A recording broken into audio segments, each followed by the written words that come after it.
Hello बेबे, राम राम सारिया ने। और सुनाओ कैसी हो। वेलकम है थारा सारिया का मेरी चैनल पे। आज मैंने थारा अलग तरीके से वेलकम करा है, किसा लगा कमेंट करके ज़रूर बताइयो। बाकी डेली की वो है हेलो जी राम राम जी, ये है वो है वो है, तो बोर हो जाओ है ना सुन सुन के। तो मैंने सोचा आज कुछ नया ट्राई करते हैं। बाकी जोन सा बढ़िया लगा वो ही बता दियो। अगर पहले वाला बढ़िया लगा तो पहले वाला ही बोलूँगी, और यो वाला बढ़िया लगा है तो यो वाला बोलूँगी, ठीक है। तो चलो भाई आज की वीडियो शुरू करते हैं। तो सूट के बारे में बताती हूँ पहले। जो कटिंग कर रही हूँ ये कॉटन का सूट है, और आजकल कॉटन के प्रिंटेड सूट बहुत आ रहे होंगे आप लोगों के पास भी। तो उनमें एक चीज़ का ध्यान रखना आपने, प्रिंट पे, क्योंकि किसी किसी के प्रिंट सेम दे देवे हैं कि एक तरफ से मुँह जावा उनके पत्ती वत्ती फूल हाथी घोड़े जो भी रवा है उनमें कुछ मैं के रवा है एक ऊपर एक नीचे एक ऊपर एक नीचे। जो ऊपर नीचे दोनों तरफ मुंह होते हैं तो उनको हम किसी भी तरीके से कटिंग कर लें कोई दिक्कत नहीं होती। लेकिन जिनका एक ही तरफ होता है ना तो उसमें हमें बहुत ध्यान से कटिंग करना होता है। अगर हमने फ्रंट और बैक दोनों पार्ट एक साथ कट कर लिए तो एक उल्टा जाएगा एक सीधा जाएगा, सेम ऐसे ही बाजू में भी जाएगा। तो वो चीज़ें हमें बहुत ध्यान देनी है और अलग अलग उनको कट करना है, ठीक है। तो ये मैं कुर्ती कट कर रही हूँ, और इसकी जो थी अलग अलग थी तो मैंने पहले ले लिया है सिंगल पार्ट और फिर ले लूँगी मैं बैक का पार्ट, ठीक है। तो इसी तरीके से मैं बाजू भी कट करती हूँ। आप वीडियो में देखते रहे, आज की वीडियो में देखने के लिए कई चीज़ें हैं। और एक आगे चल के मैं कुर्ती कटिंग करूँगी। पिंक रानी कलर का सूट है कॉटन का, उसमें मैं सिर्फ फ्रंट में लाइनिंग लगाऊंगी। और फ्रंट में लाइनिंग क्यों लगाऊंगी, क्योंकि जो उसका गला है गले पे वर्क दिया हुआ है और वो कस्टमर को लगा कि भाई चुभेगा।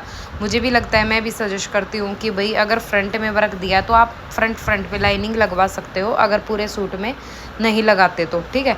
तो उन्होंने बोला पहले तो कि आओ आप हाफ में लगा दो जितने में वर्क है, लेकिन हाफ का मैं लगा तो देती, बट हाफ मैंने एक अपने खुद के सूट में भी लगाए हैं। तो उसमें हम कंफर्टेबल नहीं रहते, जैसे पूरा दिन बैठते हैं उठते हैं ऊपर नीचे होते हैं ना, तो वो ऊपर को चढ़ता है और वो फील होता है कि ये ऊपर को गए, फिर हमें हाथ डाल के अंदर से तो वो नीचे खींचना पड़ता है। तो मैंने उनको ये बात बताई कि भाई ऐसे ऐसे होता है, मुझे कोई प्रॉब्लम नहीं है। लेकिन उन्होंने बोला कि नहीं ऐसे तो फिर परेशान रहेंगे पूरा दिन, तो आप एक काम करो फ्रंट में पूरे में ही लगा दो। तो उनके सलाह मशवरा करके उनके साथ तो मैंने उसमें फ्रंट में पूरे में ही लगाई। और मैं आप लोगों के लिए भी बताऊंगी, मैंने एक ही सूट में लगाई अपने में, इसलिए मुझे पता है उस चीज़ का, तो मैं उसमें कंफर्टेबल फील नहीं करती।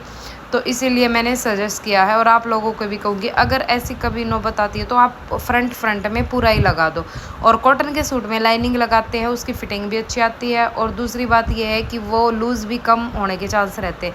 जैसे कॉटन के सूट 2-3 बार धुलने के बाद लूज हो जाते हैं, ढीले हो जाते हैं ना, तो लाइनिंग लगने के बाद कम चांस रहते हैं।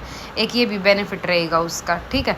बाकी तो कॉटन के सूट में तकरीबन बिना लाइनिंग के ही बनते हैं, सब पतले के मारे ही तो कॉटन के बनवाते हैं। तो इसीलिए बाकी कस्टमर के ऊपर भी डिपेंड करता है कि वो किस चीज़ में ज़्यादा कंफर्टेबल रहते हैं, है ना। तो आगे अगर कुछ बताने का होगा तो ज़रूर बताऊंगी। बाकी आप लोग देखते रहे। मैंने आगे चल के बाजू भी कट की है, सलवार की तो शायद इसमें नहीं दिखाई है। सलवार की भी आप ऐसे ही कट करें, पहले आप पार्ट निकाल लें उसी तरीके से जिस तरीके पे जिस साइड से वो उनकी जो पत्तियां हैं वो जा रही हो, फिर 2 कलियां निकाल लें, फिर उन कलियों को उल्टा रख के उन 2 कलियों की सेम डायरेक्शन ले। इससे में कपड़ा हमारा ज़्यादा ख़राब होगा, लेकिन हमें डायरेक्शन चेंज नहीं करनी उनकी, ठीक है। इन चीज़ों का आप अभी ध्यान रखें। एक बहन का कमेंट है, बेबे आपने बताया नहीं मुझे, मैंने पहले भी कमेंट किया था, मैंने छोटी सिलाई मशीन में पायदान लगाया है, अब स्पीड में चलती हूँ तो स्पीड में चलाती हूँ तो मशीन उछलती है, क्या करूँ। मशीन उछलती है तो जो आपका पायदान है ना उसका जो लेवल है ना वो एक जैसा नहीं है, इसलिए वो उछल रही है। आप एक काम करें, ये देखें पायदान किस साइड से ऊपर नीचे हो रहा है उसको देखें, और उसके नीचे एक कपड़ा लगा ले, ठीक है। कपड़ा जो साइड ऊपर को उठे उसके नीचे कपड़ा लगा लोगे ना, फिर नहीं उछलेगी। पहले मेरी मशीन थी मैं नीचे रखती थी ना तो ऐसे ही होता था, मैंने भी कपड़ा ही लगाया था, फिर जाके नहीं उछलती थी। अगर फिर भी उछलती है तो फिर आप एक बार मैकेनिक को बुला के उसको दिखा ले, क्या पता और कोई रीज़न हो जो अब बिना देखे तो हम समझ नहीं सकते हैं, और आपको समझ आ नहीं रहा है तो आप एक बार मैकेनिक को दिखा लो, ठीक है। क्योंकि जिस चीज़ पे हम काम करते हैं, जो हमारे टूल्स होते हैं, हमारी मशीन होती है ना, वो हमें परफेक्ट चाहिए होती है ना, तभी हमारा काम अच्छा होता है। और वो परफेक्ट चले, परफेक्ट हमें मतलब अच्छे से चलेंगे ना तभी मज़ा आएगा काम करने भी। और वो बीच बीच में डिस्टर्ब करती रहती है ये चीज़ें। तो इन छोटी छोटी चीज़ों को नज़रअंदाज ना करें और इनको ठीक करवाएं ताकि आपका काम करने में मन लगे, ठीक है। हाय दी, जो फुल लाइनिंग ड्रेस का चार्ज 1000 लेते हो वो लाइनिंग के साथ होता है कि लाइनिंग का अलग से जोड़ते हैं? जी नहीं, लाइनिंग उसी में होती है जो मैंने अपने रेट बताए हैं, उसी में मेरी लाइनिंग होती है। हाफ़ लाइनिंग 600 रुपये लेती तो मेरी ही लाइनिंग होती है, और फुल लाइनिंग 1000 लेती तो उसमें भी मेरी लाइनिंग होती है। इसका लाइनिंग का अलग नहीं होता है। दीदी आप कैसे हो? मैं अच्छी हूँ। शिखा, एक सवाल था, जब हम सिलाई करते हैं तो हमें कौन सी वाली लेस लेनी चाहिए? आप कुछ लेस बताओ प्लीज़। लेस मोस्ट इम्पॉर्टेंट, खास करके गर्मियों में। देखो, लेस का आपके सूट में है ना जो काम है वो बहुत ही मतलब एक अलग सी लुक देती है आपकी सूट में, ठीक है। और रही बात उसके फैब्रिक की, या भाई वो कौन सी किस तरीके की लेस, बहुत तरह की आती है। अब जो लेस मैंने लगा रखी है अपने सूट में, जो पहन रखा ना, ये सूट मैंने स्टार्टिंग में जब मैंने बुटीक किया था 2.5-3 साल हो गए तब बनाया था, और बहुत पहन लिया। आपने बहुत सारी वीडियो भी देखी होंगी मैंने इसमें डाल रखी है। तो ये लेस, और ये सूट भी मशीन में वॉश होता है, फियोना का ये सूट है। ये लेस बिल्कुल भी ख़राब नहीं हुई है।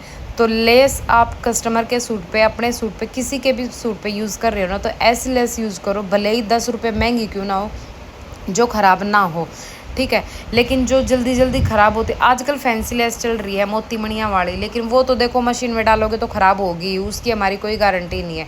फैशन के दौर में गारंटी की इच्छा ना करें, ठीक है। बट जो सिंपल सूट होते हैं ना, कॉटन के सूट हो गए या सिंपल डेली वेयर के सूट हो गए ना, उनमें तो आप ऐसी लेस यूज़ करो जो आपकी वॉश करने से या कुछ भी करे वो ख़राब ना हो। खास करके आप प्योर जो कॉटन की लेस होती है वो यूज़ कहीं भी ना करो, क्योंकि कॉटन की जो लेस होती है ना वो श्रिंक होती है वॉश करने के बाद, और वो पूरे सूट को ख़राब करती है, वो बीड़ा कर देती है। सूट जोड़ी पे लगाओगे जोड़ी बीड़ी हो जाएगी, पैंट में लगाओगे नीचे से पैंट की मोरी हो जाएगी। सेम ऐसे ही एक बार मेरी सास का सूट था, 2200-2300 रुपये का सूट आया था वो कॉटन का, और उसमें लगी हुई थी बाजू पे भी, नीचे सलवार के पाँचे पे भी, और सूट पे भी। तो उसकी लेस एक बार वॉश होते ही वो सूट, और वो सूट की सारी लेस श्रिंक हो गई। सूट ऐसा है कि अब वो ठीक भी नहीं हो सकता, वो जैसा तैसा है वैसा ही पहनना पड़ रहा है, ठीक है। तो आप लेस बहुत ही अच्छे से देख के लें। अब ये देखो, एक तो कॉटन में लेस आती है और एक आती है ये मिक्स वाली।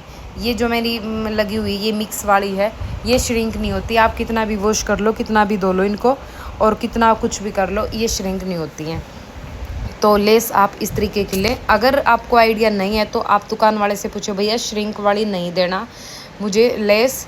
और जैसे जैसे आप 2-4 सूटा में अपने यहाँ लगा लोगे ना, तो उसका अपना आइडिया खुद हो जाओगा कि भाई इस तरीके की लेस, क्योंकि स्टार्टिंग में किसी को नहीं होता है। जब हम कोई चीज़ यूज़ करते हैं ना तभी पता चलता है उन चीज़ों के बारे में हमें, है ना। तो यूज़ करोगे, पहनोगे, बनाओगे तो अपने आप आइडिया हो जाएगा।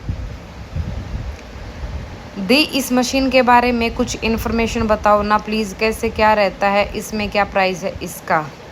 अच्छा देखो, मशीन का प्राइस है 22,400 रुपये।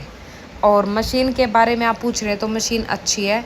आप अगर लेना चाहते हो, देखो जो भी बहनें नई मशीन लेना चाहते हैं ना उनके लिए बताती हूँ, जिनके पास मशीन है नहीं वो ख़रीदना चाहती हैं, तो उनको बता दूँ कि आप लोग ये जुग्गी मशीन ही ले लें, क्योंकि देखो इसकी एज भी काफ़ी है, इसमें स्पीड बढ़िया है, इसमें फिनिशिंग बढ़िया है, और आपके काम में भी बरकत होगी, ठीक है।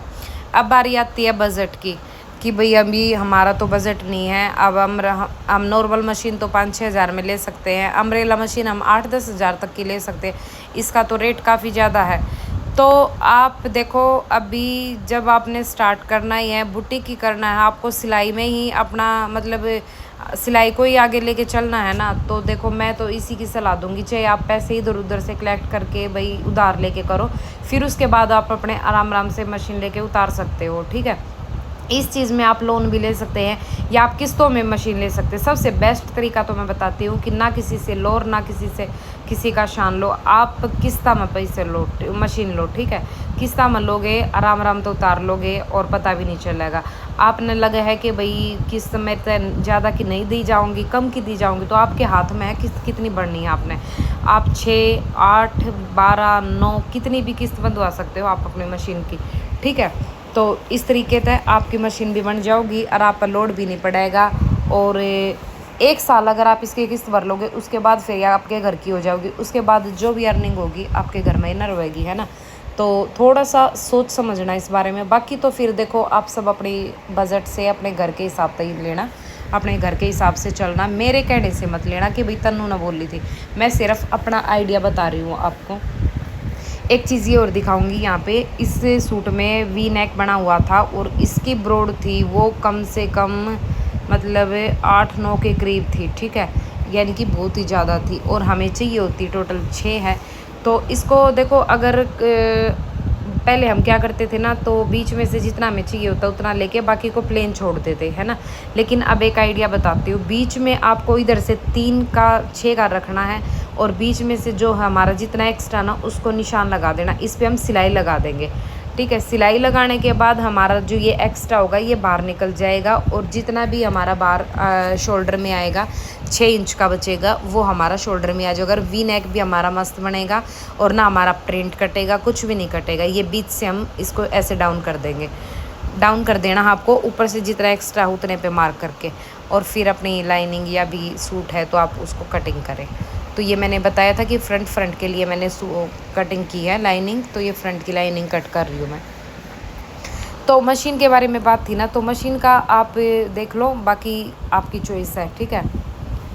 दी आप अपनी स्लीव्स की कितनी लेंथ करते हो बताना प्लीज़। मेरी स्लीव्स की लेंथ 16, 17, 17.5, 16.5 कुछ ऐसी रहती है। मतलब कोई फ़िक्स रेट, वो फिक्स इंचेस नहीं है कि मतलब इतना ही बना दिया। वो कई बार लेंथ के ऊपर होता है और कई बार मतलब 16-17 के आसपास ही रहती है, इससे ज़्यादा तो नहीं। बाकी चूड़ीदार बनानी हो तो ज़्यादा लंबी लेनी पड़ती हैं, कई बार मेरी हाफ भी होती है, कोनी तक भी होती है। तो मैं तो इतनी रखती हूँ, बाकी आप अपना देख लें, अपने हाथ से नाप लेके आपको कितनी कंफर्टेबल रहती है ना। बहुत सारे हमारे पास सूट होते हैं उन जोन से कि आपको स्लीव्स अच्छी लगती है ना, कि हाँ मुझे इसकी अच्छी लगती है और इतनी मुझे परफेक्ट चाहिए, तो आप उस सूट की नाप लें, उसमें जितना मार्जिन ऐड करना है एक्स्ट्रा का वो करके आप उसकी कटिंग कर सकते हैं। एक बहन का कमेंट है, दीदी मुझे भी पैंट नहीं आती थी, स्टार्टिंग में सलवार कोई सिलवाता नहीं था। मेरी भाभी का अपना होम बुटीक है, मैंने उनको बोला पैंट बता दो मुझे, वो बोली कोई टेलर अपना सीक्रेट शेयर नहीं करता, मैं भी नहीं कर सकती बता सकती। फिर मैंने कस्टमर की पैंट लेनी स्टार्ट कर दी, साथ में उनकी नाप की पैंट भी लग गई। फिर धीरे धीरे सब क्लियर हो गया। अब इतनी अच्छी पैंट बनाती हूँ, आसपास में सब मेरे से पैंट बनवाते हैं। बिल्कुल, बहुत अच्छी बात है बहन।